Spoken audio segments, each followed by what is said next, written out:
दिवाली का त्योहार हर साल आता है, पर इस बार दिवाली कुछ खास थी क्योंकि इस बार एक अनोखी प्रतियोगिता होने जा रही है अमीर जेठानी पायल और गरीब देवरानी राधिका के बीच।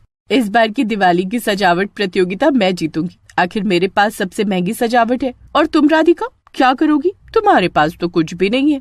दीदी, दिवाली केवल सजावट का त्योहार नहीं है, ये त्योहार दिल की पवित्रता और परिवार के प्यार का है। हम भी पूरी कोशिश करेंगे।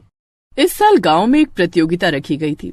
सबसे खूबसूरत घर की सजावट करने वाले को मिलेगा इनाम। पायल का पति अपने घर लौटा तो अपने घर की सजावट देखकर बहुत खुश हुआ। वो और भी बहुत सारे गिफ्ट, बहुत सारे सजावट के सामान लेकर आया था। उसने अपनी कार घर के बाहर पार्क की और अंदर चला गया। पायल, इस बार भी तुम्हारी जीत पक्की है। अरे इतने महंगे सजावट के सामान के सामने कौन टिक सकता है? इसमें भी कोई डाउट है क्या? इस दुनिया में सबसे बड़ी चीज पैसा होती है और पैसों से ही अच्छे अच्छे सजावट के सामान हमने खरीद लिए, जो राधिका पूरी जिंदगी में नहीं खरीद पाएगी। इसलिए कंपटीशन तो मैं ही जीतूंगी। ओह, ये लो, मैं और भी ढेर सारा सजावट का सामान लेकर आया हूँ। इसे भी लगा दो पूरे घर में। इसमें बहुत सारी लाइट्स, बहुत सारे चाइनीज दिए हैं। इन्हें तुम बाहर लगाओगी तो चाहे जितनी तेज हवा चले ये बूझेंगे नहीं। देखना, जजेस हमारे घर की सजावट देखकर हमें ही विनर घोषित कर देंगे। वो राधिका के घर की तरफ तो देखेंगे भी नहीं। अरे वाह, मुझे लगता है ये तुमने इंडिया के बाहर से मंगवाए हैं। यू आर राइट पायल, मैंने सारे प्रोडक्ट चीन, जापान और अमेरिका से ऑनलाइन मंगवाए हैं। अमन और उसकी बीवी सपने में भी इस तरह के प्रोडक्ट नहीं खरीद सकते। आपने बिल्कुल सही कहा। गरीब लोगों को इस कंपटीशन में उतरना ही नहीं चाहिए था। जानबूझ के सारे गांव के सामने अपनी बेइज्जती करवाएंगे और कुछ नहीं। दोस्तों, राजेश और अमन दोनों भाई थे, लेकिन दोनों में बचपन से ही कभी नहीं बनती थी। इसलिए माँ बाप ने अपने जीते जी उन दोनों का बंटवारा कर दिया था। लेकिन धोखे से राजेश ने अपनी पत्नी के साथ मिलकर अमन की सारी प्रॉपर्टी हड़प ली थी। अमन बेचारा गरीब था। उसने अपनी मनपसंद गरीब लड़की से ही शादी की थी, इसलिए उसने खुद मेहनत करके ही अपना घर बनवाया था। एक तरफ तो राजेश अपनी पत्नी के साथ उस कंपटीशन में जीत की खुशी पहले से ही मना रहा था, वहीं दूसरी तरफ अमन अपनी पत्नी राधिका से भी इस बारे में बात कर रहा था। राधिका, हमारे पास पैसे तो नहीं है, पर दिल से कोशिश करेंगे। पुराने दिए, कुछ हाथ से बनाए सजावट और भगवान की कृपा से हम भी कुछ अच्छा कर सकते हैं। हाँ अमन, सच्चाई और मेहनत से बढ़कर कुछ नहीं होता। हम भी हार नहीं मानेंगे। तो फिर चलो राधिका, जो भी हमारे पास पुराना टूटा फूटा सामान पड़ा है उससे ही हम अपने घर की सजावट कर देते हैं। माँ लक्ष्मी को इस बात से फर्क नहीं पड़ता कि किसने ज्यादा खर्च किया है। वैसे बात तो आपने सही कही। माँ लक्ष्मी को इस बात से फर्क नहीं पड़ता कि घर की सजावट में या फिर उनकी पूजा करने में किसने कितना ज्यादा खर्च किया है। लेकिन जो जजेस आने वाले हैं उन्हें तो फर्क पड़ता ही होगा। वो तो यही देखेंगे ना कि किसने कितना ज्यादा खर्च किया है और किसकी सजावट सबसे ज्यादा बेहतर है। पायल दीदी ने तो बहुत महंगे महंगे सामान खरीदकर सजावट की है। मुझे लगता है हम लोग हार जाएंगे। राधिका, अगर ये कंपटीशन हार जाएंगे तो हम लोग भीख नहीं मांगने लगेंगे। ये कंपटीशन तो त्योहार में रौनक लाने के लिए रखा गया है गांव में। हमने तो सिर्फ इसलिए पार्टिसिपेट किया ताकि पूरे गांव वालों को लगे कि सिर्फ वही कंपटीशन में पार्टिसिपेट नहीं कर सकते जिनके पास पैसा होता है या जो अमीर होते हैं, बल्कि पार्टिसिपेट तो हर कोई कर सकता है। यही जोश और जुनून जगाने के लिए हमने इस कंपटीशन में पार्टिसिपेट किया है। फिर चाहे हम ये कंपटीशन हार ही क्यों ना जाए, कम से कम एक सबक तो मिलेगा गाँव वालों को। अब जल्दी से चलो, सजावट शुरू करते हैं। आपकी बातें सुनकर तो मेरे अंदर भी कॉन्फिडेंस आ गया है। चलिए हम दोनों मिलकर अपने घर को सजाते हैं, फिर देखते हैं कंपटीशन वाले दिन क्या होता है। अमन और राधिका ने मिलकर अपने घर को सजाना शुरू कर दिया। उन्होंने अपने हाथों से ही झालर बनाई थी और बहुत ही अच्छे अच्छे लाल पीले कागज को पेंट करके घर के बाहर चिपका दिया था, जिससे घर बहुत शानदार लगने लगा। उन्होंने देसी घी के दिए भी लगाए। घर के बाहर पायल ने बहुत ही खूबसूरत अनाज का इस्तेमाल करके रंगोली बनाई। अरे राधिका, तुम्हारे हाथों में तो जादू है। कितनी प्यारी रंगोली बनाई है तुमने, और अपने घर की पूरी सजावट भी कितनी खूबसूरत लग रही है। ऐसा लग ही नहीं रहा है कि हमने बिना ज्यादा पैसे खर्च किए ही अपने घर को सजाया है। कोई भी काम सच्चे दिल से और प्रेम से किया जाता है तो वो खूबसूरत ही होता है। तभी गांव के कुछ लोग वहां से गुजर रहे थे। उन्होंने राधिका के घर की सजावट देखी तो वे राधिका के घर की सजावट की तारीफ करने से खुद को रोक नहीं पाए। अरे, राधिका का घर तो बहुत प्यारा लग रहा है। उसने तो पुराने सामान से भी इतनी सुंदर सजावट की है। हाँ, सच्चाई और मेहनत से किया गया काम हमेशा अलग दिखता है। पायल राधिका के घर की सजावट देख रही थी। उसने देख लिया कि गांव वाले उसके घर की तारीफ नहीं कर रहे हैं बल्कि राधिका के घर की तारीफ कर रहे हैं। इस बात से पायल के अंदर खलबली मचना शुरू हो गई। मैंने अपने घर की सजावट करने में लाखों रुपए खर्च कर दिए, लेकिन गांव वालों को वो नहीं दिखाई दे रहा। गांव वाले भिखमंगे हैं, इन्हें गरीब के घर की सजावट ही अच्छी लगेगी। इतना कहकर वो अपने घर के अंदर चली गई। दूसरी तरफ राधिका, पायल दीदी मुझे कभी हरा नहीं सकती, मैं कुछ भी करूंगी लेकिन जीतूंगी। देखो राधिका, हमने अपनी तरफ से पूरी मेहनत कर दी है, बहुत अच्छी सजावट हमने अपने हिसाब से कर ली है। अब जो होगा वो जज खुद बताएंगे। जब रात को सभी लोग सो गए तब पायल अपने घर के बाहर और भी महंगे महंगे सामान लगाने लगी, लेकिन उसकी नजर बार बार राधिका के घर की तरफ जा रही थी। तभी उसके मन में एक ख्याल आया, इस राधिका ने तो मुफ्त में ही इतने अच्छे से घर की सजावट कर ली। वाकई इसका घर देखने में बहुत सुंदर लग रहा है। अगर मैंने अभी कुछ नहीं किया तो कल का कंपटीशन मैं नहीं बल्कि राधिका जीत सकती है। इसकी सारी सजावट अभी बर्बाद कर देती हूँ। अभी सब लोग सो रहे हैं, कोई मुझे देख भी नहीं पाएगा। उसने रंगोली के ऊपर पानी डाल दिया, घी के दिए उसने उठाकर तालाब में फेंक दिए और जो सस्ती झालर लगी हुई थी उन्हें नोचकर कूड़ेदान में फेंक दिया। अब उसका घर पूरी तरीके से बर्बाद हो चुका था। अब देखती हूँ तुम कैसे जीतती हो राधिका। तेरी सारी सजावट मैंने बर्बाद कर दी। अरे मैंने लाखों रुपए खर्च किए और ये गरीब लोग फ्री में कंपटीशन जीत जाए। ऐसा कैसे हो सकता है। अब मैं जाकर आराम से सो जाती हूँ और इस कंपटीशन को जीतने के सपने देखती हूँ।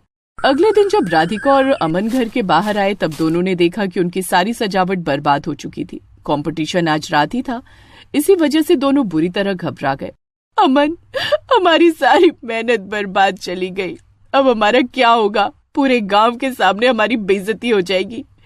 एक मौका मिला था कुछ आगे बढ़ने का जिंदगी में, वो भी हाथ से चला गया।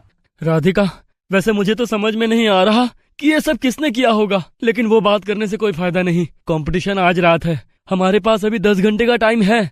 हम फिर से पूरी मेहनत करेंगे और इस कंपटीशन में पार्टिसिपेट तो जरूर करेंगे।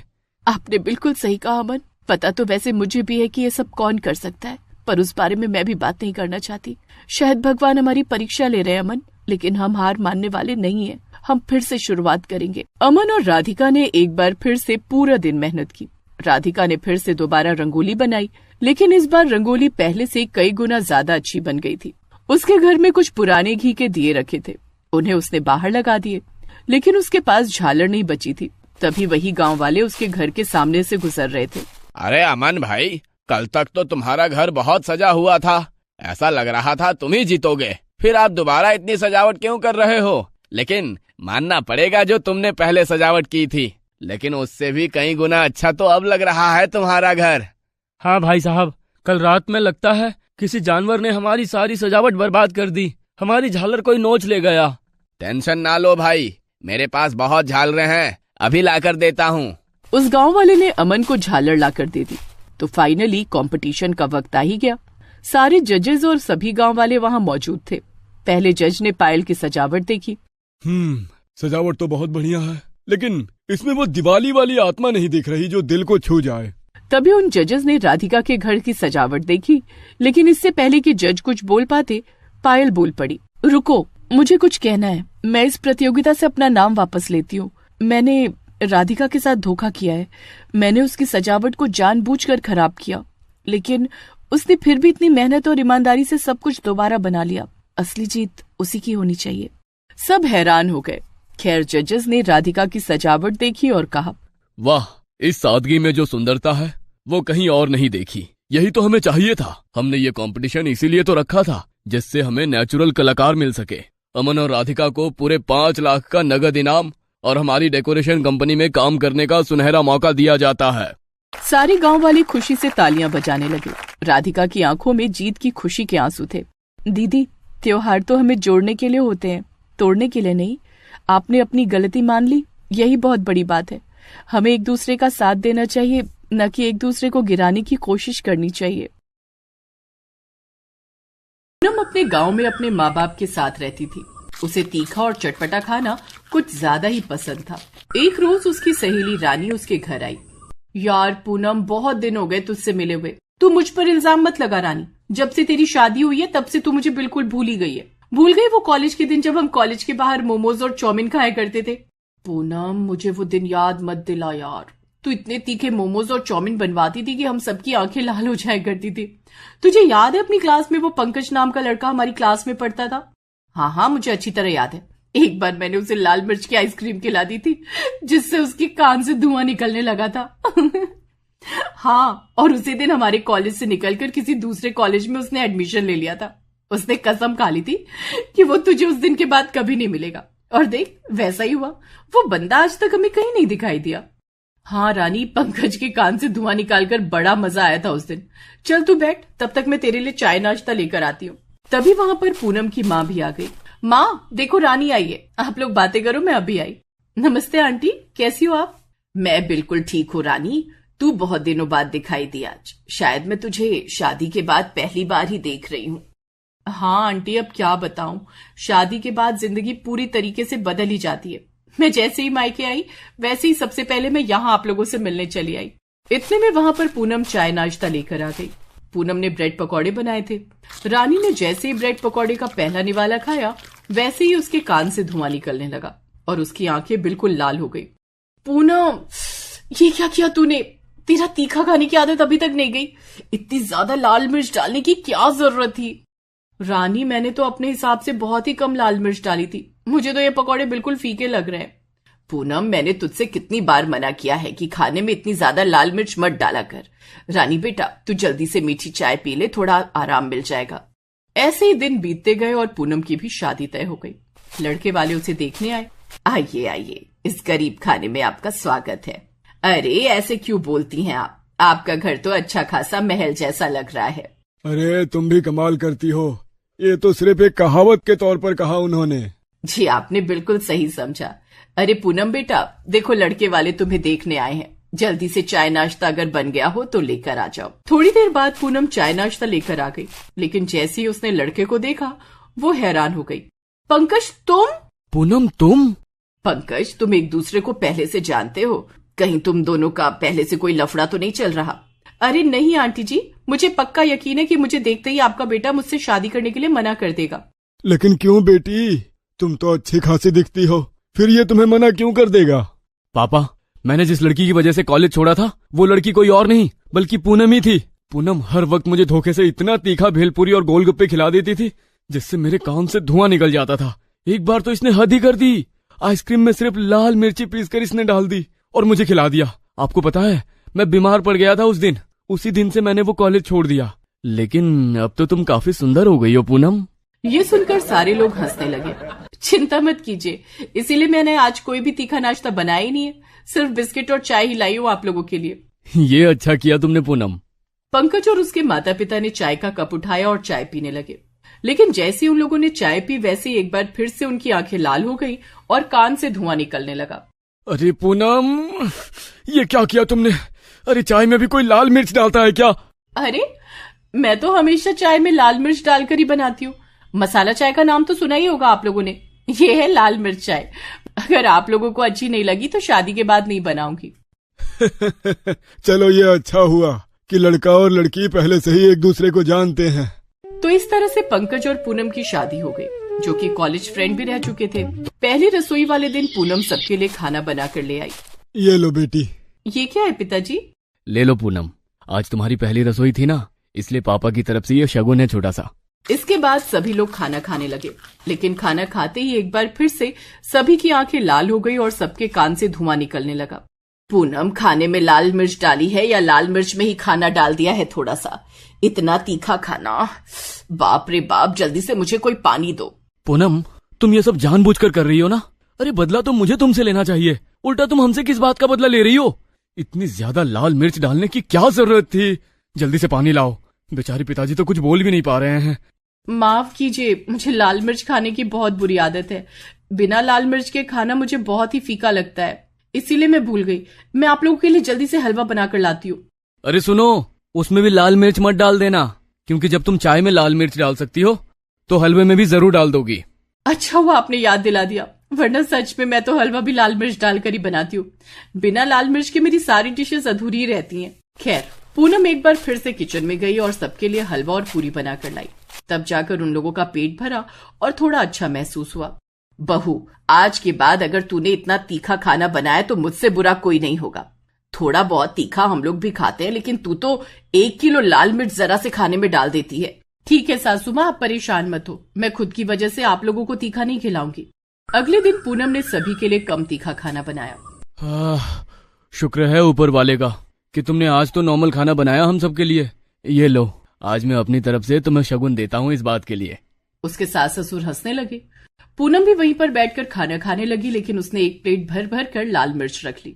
पूनम एक निवाला खाती, उसके बाद एक पूरी लाल मिर्च खा जाती। ये देखकर सारे लोग हैरान रह गए। बहू, ये क्या कर रही है तू? पूरी एक लाल मिर्च एक बार में खा जा रही है तू, इससे तेरी तबीयत खराब हो जाएगी। क्या करूं सासू माँ, मजबूरी है। जो खाना मैंने आप लोगों के लिए बनाया है वो तो मुझे बहुत फीका लग रहा है। मुझे लाल मिर्च खाने की आदत है, इसलिए मैं ऊपर से लाल मिर्च खा रही हूँ। ऐसे ही दिन बीतते गए। पूनम फीके खाने के साथ लाल मिर्च खाया करती थी, लेकिन इसमें उसे कुछ खास ज्यादा मजा नहीं आ रहा था। इसलिए एक दिन उसने पंकज से कहा, पंकज चलो आज मैं तुम्हें किसी से मिलवाती हूँ। तुमसे मिलकर मेरी फ्रेंड सरप्राइज हो जाएगी और वहां पर मैं कुछ तीखा भी खा लूंगी, बहुत दिन से खाया नहीं। हाँ हाँ चलो, लेकिन उस फ्रेंड का नाम क्या है? अगर मैंने आपको उसका नाम बता दिया तो सरप्राइज कहाँ रह जाएगा। वो बेचारी ससुराल में थी, इसीलिए हमारी शादी में नहीं आ पाई। हाँ तो फिर जल्दी से चलो। पंकज पूनम को कार में बिठाकर किसी रेस्टोरेंट में ले गया। वहां पर उसकी फ्रेंड रानी पहले से ही मौजूद थी। रानी पंकज को देखकर हैरान हो गई और पंकज रानी को देखकर, क्या बात है रानी, तुझे मैं कितने सालों बाद देख रहा हूँ। तूने तो मुझे अपनी शादी में ही नहीं बुलाया। अरे बुलाती कैसे, तू तो कॉलेज छोड़कर ही चला गया था। लेकिन एक बात मेरी समझ में नहीं आ रही, जिस लड़की की वजह से तूने कॉलेज छोड़ा, घूम फिर कर वही लड़की तेरे पल्ले पड़ गई। बातें बातें तो होती रहेंगी यार। जल्दी से पंकज कुछ मेरे लिए तीखा मंगा दे। जब से मेरी शादी हुई है तुम लोगों की वजह से मैं लाल मिर्च वाला खाना ही नहीं खा पा रही हूँ। पंकज मोमोज, चाउमीन, बर्गर मंगाता गया और पूनम खाती चली गई। वो बहुत सारी प्लेटें खा गई। आहा, अब जाकर दिल को थोड़ा सुकून मिला। तो इस तरह से पूनम घर में हर वक्त लाल मिर्च खाया करती थी और जब भी मौका लगता वो पंकज से अपने लिए तीखी चटनी वाले मोमोज और बर्गर मंगा लेती। ज्यादा लाल मिर्च खाने की वजह से अचानक उसके पेट में जलन होने लगी। एक दिन वो बेहोश होकर गिर गई। तब पंकज उसे अस्पताल ले गया। देखिए, इनके पेट में तो खून की जगह लाल मिर्च भरी पड़ी है। इनकी रगों में खून की जगह लाल मिर्च दौड़ रही है। ज्यादा लाल मिर्च खाने की वजह से इन्हें पाइल्स की बहुत भयंकर बीमारी हो गई है। अगर परहेज नहीं किया गया तो मामला बहुत बिगड़ सकता है। मुझे माफ कर दो पंकज, इस बार किसी तरह मुझे बचा लो। मैं आज से लाल मिर्च कभी नहीं खाऊंगी। अरे आप फिक्र मत कीजिए, आपकी जान को कोई खतरा नहीं है। बस इतनी ज्यादा लाल मिर्च मत खाना, तीखा खाने में बहुत परहेज करना, फिर सब ठीक हो जाएगा। उस दिन के बाद पूनम ने लाल मिर्च खाना धीरे धीरे कम कर दिया और अब वो पंकज के साथ खुशी खुशी रहने लगी।